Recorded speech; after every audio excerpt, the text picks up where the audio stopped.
Welcome back. I'm David Viscott, and we certainly have an interesting group of people ahead, don't we, Dottie?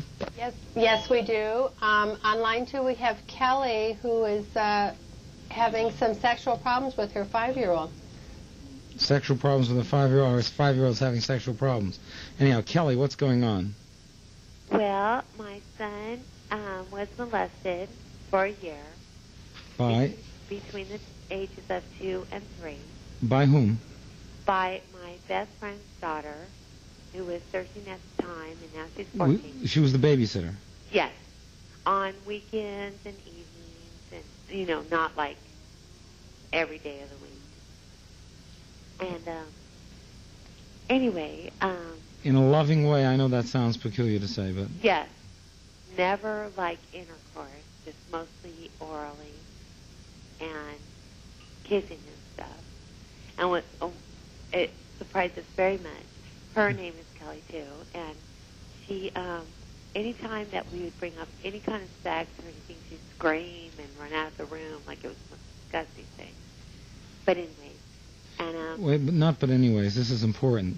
So the kid, anytime, how would sex be brought up in front of a 3 or 4-year-old? No, not my son. Her daughter. Anytime sex would be brought up in front of her? Anytime, like, she would say, oh, I like this guy, or anything like that.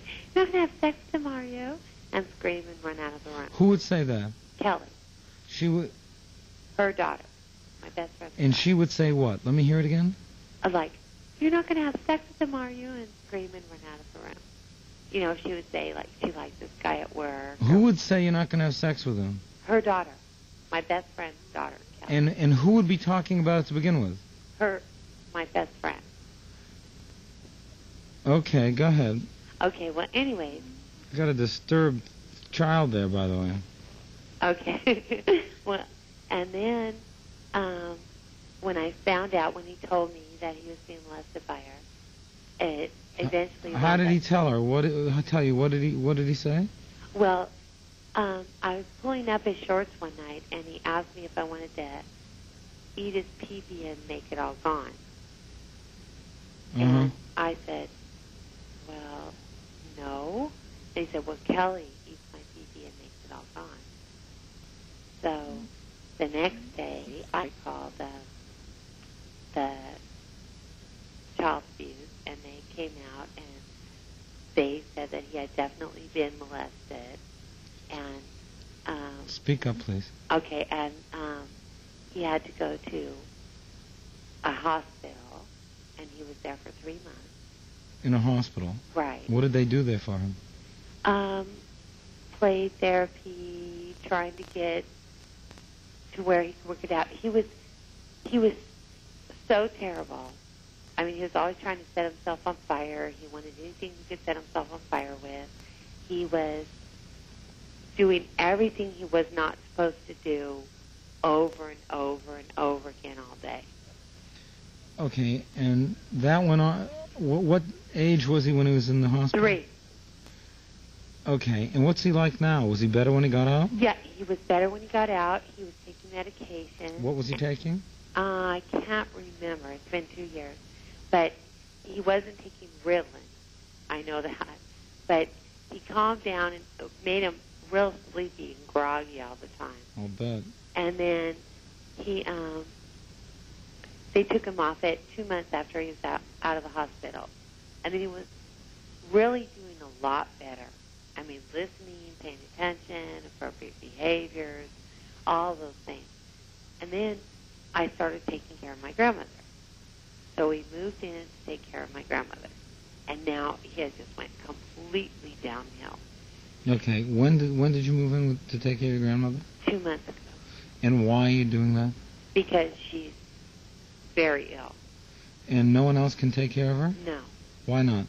Because everyone else is married and has too much to do to take care of her. You have a son who needs you to be a therapeutic mother for the rest of his childhood.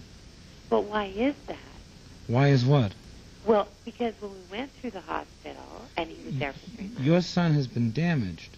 Exactly. And that means your son needs to be held on the steadiest course possible. But what is that steady course? The situation that he was comfortable with.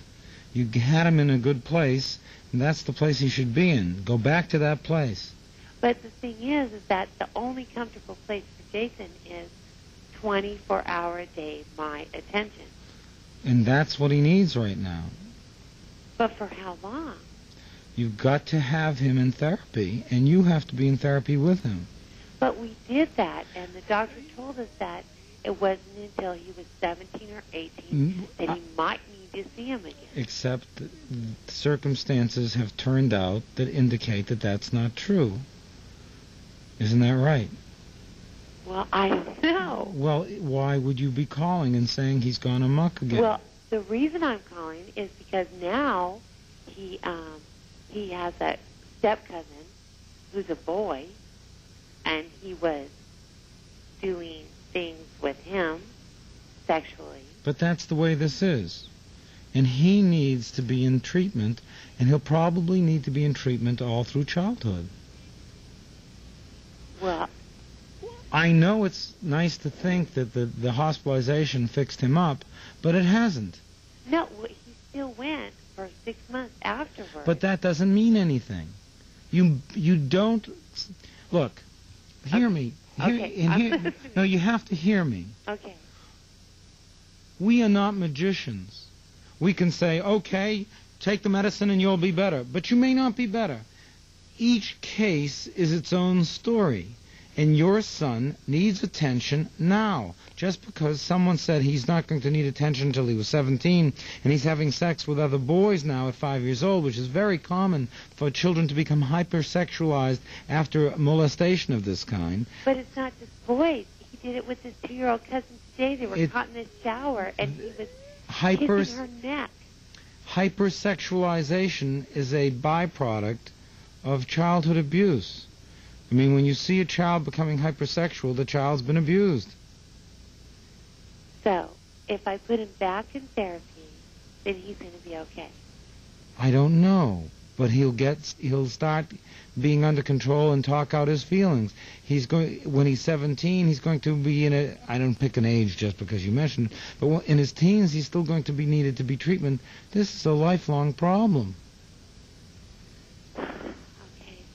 And you have to accept that and get through the denial. What happened to the girl?